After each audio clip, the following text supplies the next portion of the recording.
You are no longer welcome in this house, Dad says, his voice cold and final. You chose this path. Don't expect us to follow you into shame. His words hit me like a slap, sharp and stinging. I want to say something, anything, just to make him see me. To make him understand, but I can't. My mouth goes dry, and the words get stuck, twisted in my throat. I open my mouth, but nothing comes out. I glance at Mom, my heart desperate for her to say something different, to make this better. Maybe she'll tell him to stop. Maybe she'll tell me it's going to be okay, but she doesn't even look at me. She's staring at the floor, her face pale and tight. I can almost hear the words she's not saying. Please, just leave quietly, she whispers, her voice breaking like glass. We can't deal with this. Her words hit me harder than anything. There's a mixture of fear, disappointment, and pain. I take a step forward, my chest tight. I want to beg them, to plead with them to see me, to understand how much this is hurting, but I can't. It feels like the air is too thick to breathe.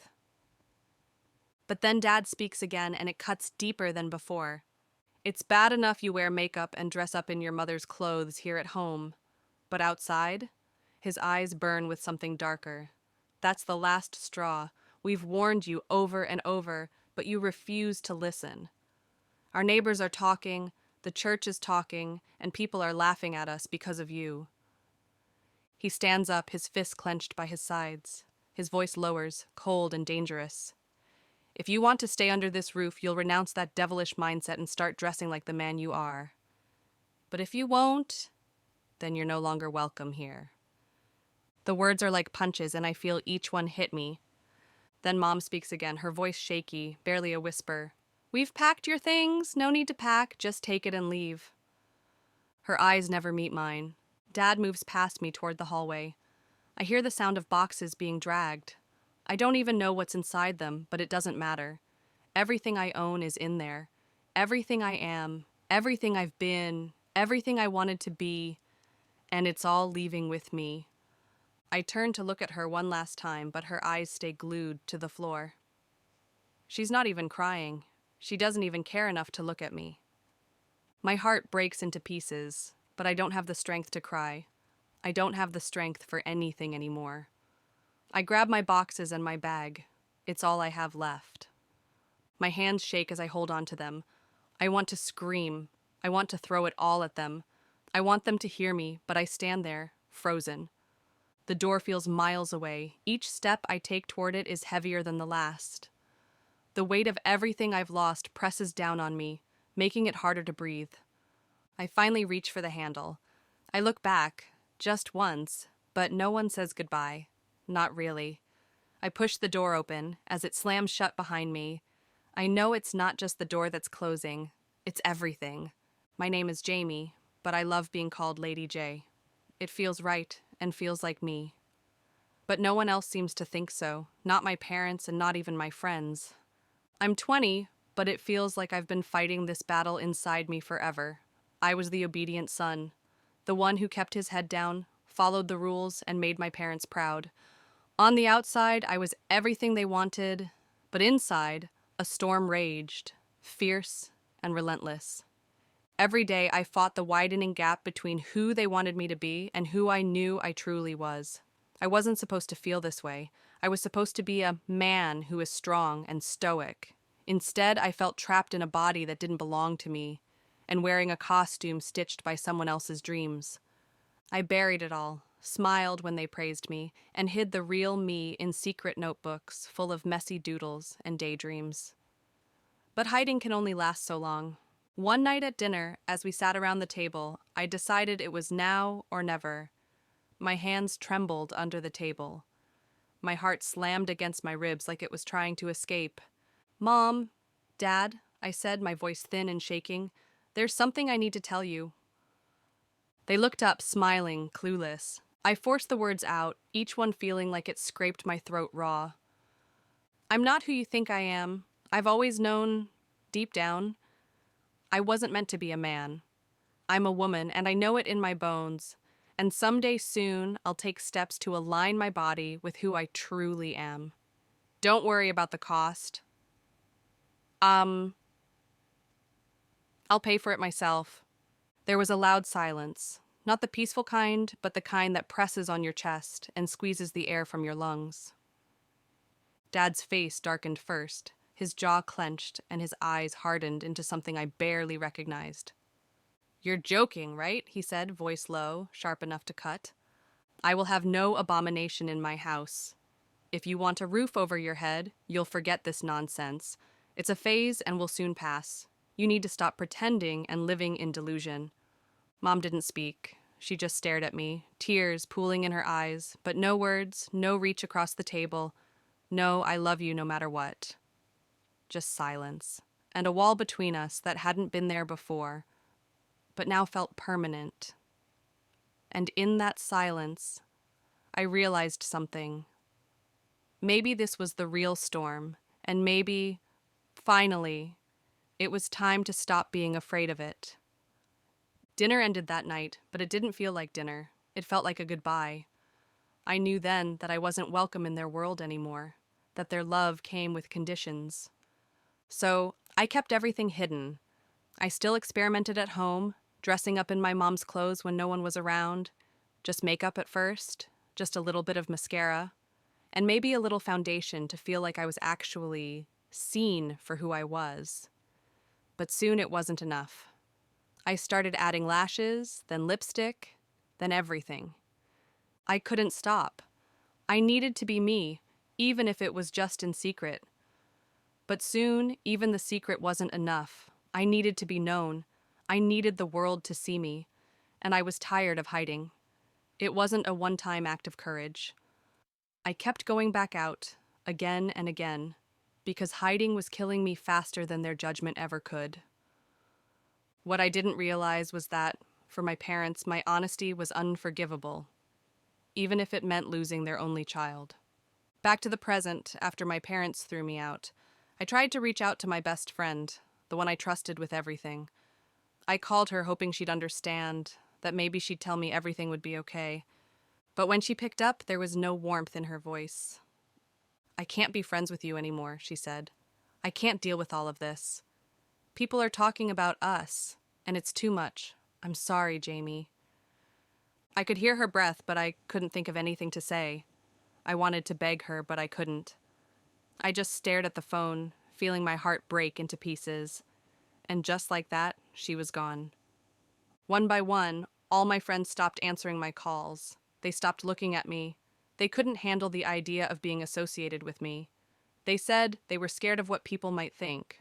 Some said they couldn't deal with the discrimination that came with me. And just like that, I was alone. That's when I knew I couldn't stay in that town. I couldn't stay in a place that didn't see me and didn't care for me. So, I moved with everything I had, and with the money I had saved from odd jobs, I bought a one-way bus ticket to a city I'd never been to before. A place where no one knew me. Where maybe, just maybe, I could be myself without the weight of everyone else's expectations crushing me. I didn't look back as I boarded the bus. I was leaving behind everything I knew, everything I had ever been, and everything I thought I could be. But I was leaving for myself. For the first time, I wasn't running away from who I was. I was running toward the person I was always meant to be. The city was colder than I imagined. The streets were bigger, louder, and scarier than the ones back home. I stepped off the bus, my duffel bag heavy on my shoulder while dragging my box, and looked around.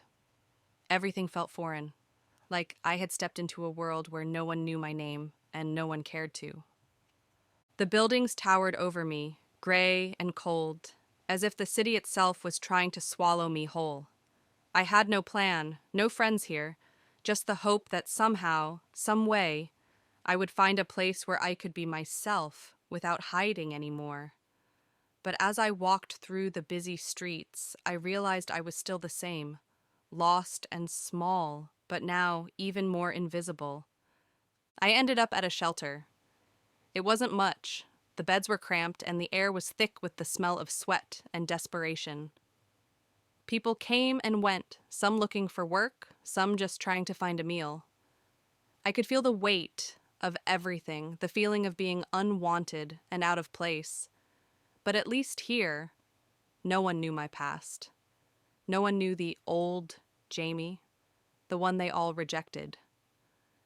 I spent days walking the streets, looking for work, trying to figure out how to survive without an address, without any stability. It was harder than I thought. Most places wouldn't even talk to me when I mentioned I was homeless.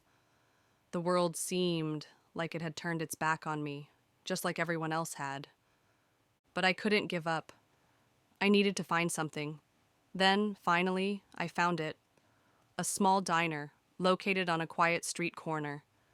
The kind of place that seemed like it had been there forever, with the old sign shinning above the door. I walked in, my heart pounding, and asked for a job. The owner, a burly man with a beard, looked me over. "You can start tomorrow," he grunted. And just like that, I had a job. It wasn't much, just minimum wage. But it was something. The first few days were tough. The customers were rude, sometimes downright cruel. A few of them made jokes under their breath or gave me disgusted looks. I had to swallow my pride and keep my head down. There were days when I felt like I was invisible, when the sneers and whispers made my skin burn. But I kept my chin up, kept working, because I had no other choice. One thing I did was express myself the way I wanted, outfits and makeup-wise, and thankfully my boss had no issues with it. I made sure to treat everyone with kindness, especially the elderly. They were the ones who always seemed to appreciate a smile or a kind word. I learned their names and remembered their favorite orders, just so I could make them feel special. It was the only way I could keep going. One lady, an elderly woman who came in every day, became a regular. She always ordered the same thing: a cup of coffee, black, no sugar, with cinnamon rolls and butter cookies. She never said much at first, just nodded and smiled. But there was something about her that made me feel like maybe, just maybe, I wasn't so alone. One day after she finished her meal, she reached into her purse and handed me a little extra tip. "Keep being you, honey," she said, her voice soft but strong. "The world could use more kindness like yours." Her words hit me like a wave. For the first time in a long time, I felt seen. Not as Jamie the outcast, or Jamie the one who had to hide, but just as Jamie, as me. As the days passed, I started to make connections with some of the other people at the shelter. At first, they were just faces in the crowd, but slowly we began to talk and to share our stories. Some of them had been here for years, others were just passing through. They didn't ask about my past, and I didn't offer any explanations.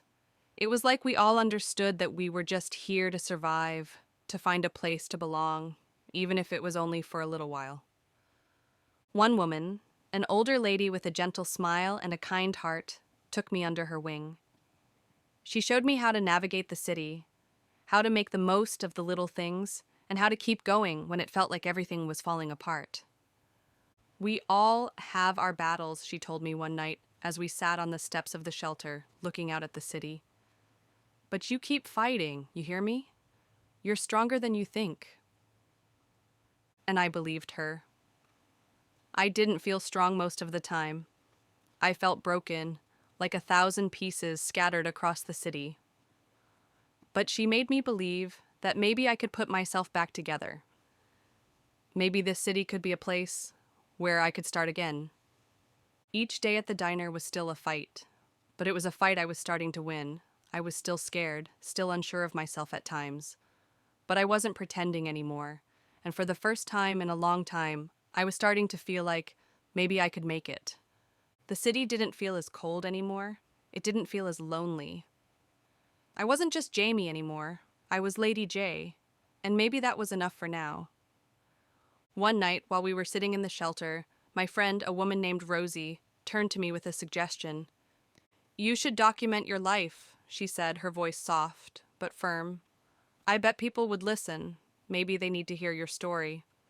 At first, I didn't know what she meant. I wasn't one to share my life with strangers, but then again, what else did I have? My old life was gone, and this new one? Well, it wasn't much, but it was real. So I decided to give it a try. I didn't have a fancy phone or great lighting. I didn't know how to edit videos or use filters. I just started posting simple, raw clips of my day-to-day life. There was no art to it. Just me, the real me. I posted about working long shifts at the diner, about the aching in my feet after a 12-hour day. I talked about the rude customers, the ones who made jokes about me or misgendered me. Sometimes it felt like they were looking straight through me, like I wasn't even a person. But I also posted the small victories, the little moments of joy that helped me keep going. A free meal from a kind regular, a genuine conversation with someone who didn't treat me like a joke. It was real, unfiltered, and honest. One night, after a particularly rough shift, I posted a video that changed everything. It started like any other post, just me, tired and frustrated, talking to the camera about a customer who had been cruel to me. But as I spoke, I couldn't hold back the tears. I was exhausted, worn out by the constant hate, and that night, it felt like everything came pouring out. I talked about how hard it was to keep going, how every day felt like a fight, how people didn't see me, not the real me. But then, I shared the moment that made me feel human again. A regular, an elderly woman who came in every day, had stepped in when the customer was being rude. She had defended me, told the customer off in front of everyone, and even slipped me an extra tip. When I posted that video, I didn't expect much, but it blew up. It didn't just go viral, it was everywhere. People started reposting it. Influencers, strangers, people I didn't even know were commenting, sharing their own stories, their own struggles. It felt like for the first time, I wasn't invisible. I wasn't alone. A few days later, I got a DM from an influencer I followed, someone whose videos I had watched when I was still hiding in my small town. She told me she had seen my post and wanted to talk. She wanted to help me tell my story, to give me a platform to share what I had been going through. I felt my heart race as I read her message. I wasn't used to people wanting to help me. I wasn't used to people seeing me for who I was, but this felt different. It felt real. So, I agreed. My hands shook as I typed my reply. I knew this could be my chance to stand up for myself, my chance to show the world that I wasn't just Jamie, the invisible one. I was Lady J, and I wasn't going to hide anymore. A few days later, the influencer showed up at the diner to interview me. The cameras rolled, the crew set up, and I could feel my heart beating in my throat. This was it, my chance to tell my story. The interview went well at first. We talked about the struggles I faced, about the way people treated me, and how I kept fighting to survive. But then, as the interview went on, a familiar face walked in. A customer who had been particularly cruel to me before. He walked up to the counter, smirked, and made another rude comment. It was the same old thing, the same old treatment, but this time I wasn't going to let it slide. I stood there, shaking with anger and hurt, and looked straight into the camera. I can't do this anymore, I said, my voice steady, but my heart was racing. I'm done. I'm not going to keep pretending like this is okay. I turned to the owner, looked him in the eye, and said the words that felt like they were finally setting me free. I quit. I walked out of that diner, my head held high. The cameras followed me, but it didn't matter. For the first time in my life, I wasn't hiding. I wasn't going to let anyone else control my story. I was writing it myself. The video went viral again. But this time, it wasn't just about the diner or the customer. It was about me, my voice, my truth. And I was finally ready to live it. The world had changed around me faster than I could catch my breath. Just a few months ago, I was a homeless kid working at a diner, just trying to survive. Now, I was someone people recognized. Everywhere I went, there were cameras, interviews, and endless messages from strangers telling me how my story had helped them. I had followers in the hundreds of thousands. I was finally seen. I went on interviews, sharing my journey, talking about how I had fought to find myself and how I had fought to stop hiding. Then came the reality show appearance, a chance to be a voice for people like me, for people who didn't have a platform to speak from. I was nervous at first, but the support from my followers kept me going. Brands started reaching out for sponsorships. It was overwhelming, but for the first time in my life, I felt like I was finally in control. I was doing this on my own terms, but even as I rose in the spotlight, there was a shadow that never left me, a shadow that had always been there, quietly following me, my past. One evening, after a long day of filming, I checked my email. There, in the inbox, was a message from them. My parents, the ones who had abandoned me, the ones who had made me feel like I wasn't worth fighting for. The subject line simply said, "We miss you. Let's start over." I stared at the screen, heart racing. My mind was a blur. After everything, after the way they had treated me, after the way they had cast me aside because of who I was, they were asking me to come back, to start over. I didn't know what to feel. Part of me was angry, but part of me was hopeful. Hopeful for something I had always wanted. A family who would love me for me. I didn't want to go, but something deep inside me, something I couldn't explain, pushed me to agree. So I replied, cautious but curious. I said I would meet them. We arranged to meet at a small cafe.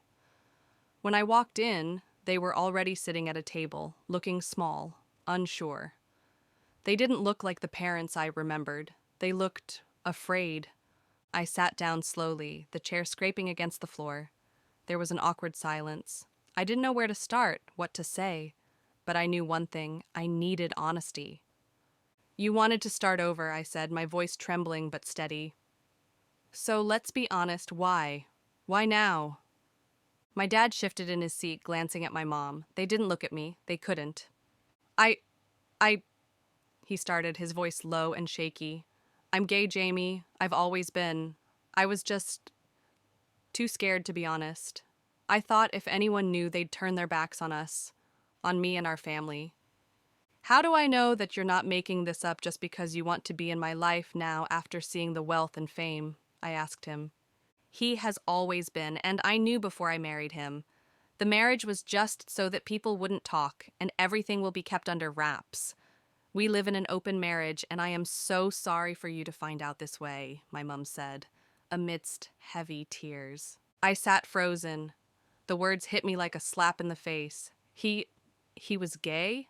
He had never told me. All those years of rejection, all those years of hiding who I was, and now I found out it was because of the same fear that had trapped me. My mom's face crumpled, tears welling in her eyes. She reached for my dad's hand, but I couldn't look at them. I couldn't. "We didn't know how to protect you," she whispered, her voice breaking. "We didn't know how to fight for you. We were scared." Something snapped inside me. I stood up, my heart pounding in my chest. My whole body was shaking with the force of everything I had kept inside. "If you knew what it felt like," I said, my voice cracking, "why didn't you fight for me? Why did you throw me away to protect yourselves? Why didn't you love me enough to fight for me?" My dad didn't answer. He just sat there, silent, tears streaming down his face. My mom, too, was crying, covering her face with her hands as if she could hide from the shame. I could feel the weight of everything. All the years of rejection, all the years of hiding, all the lies we had told ourselves to survive. But in that moment, I understood something. They had been ruled by fear. They had made choices out of fear. But I wasn't like them anymore. I wasn't ruled by fear. I had found my courage. I took a deep breath, my chest rising with the weight of everything I was feeling. "I can't do this," I whispered. I turned and walked out of the cafe, my heart breaking with every step. Needless to say, their emails kept coming in, and after a few days I texted them saying, "I have forgiven you, but I need time to heal and process everything. I will reach out when I am in a good space." If you loved this twist, just wait. There's more where that came from. Watch the next revenge story now and see karma strike again. Don't forget to like and subscribe to keep the stories coming.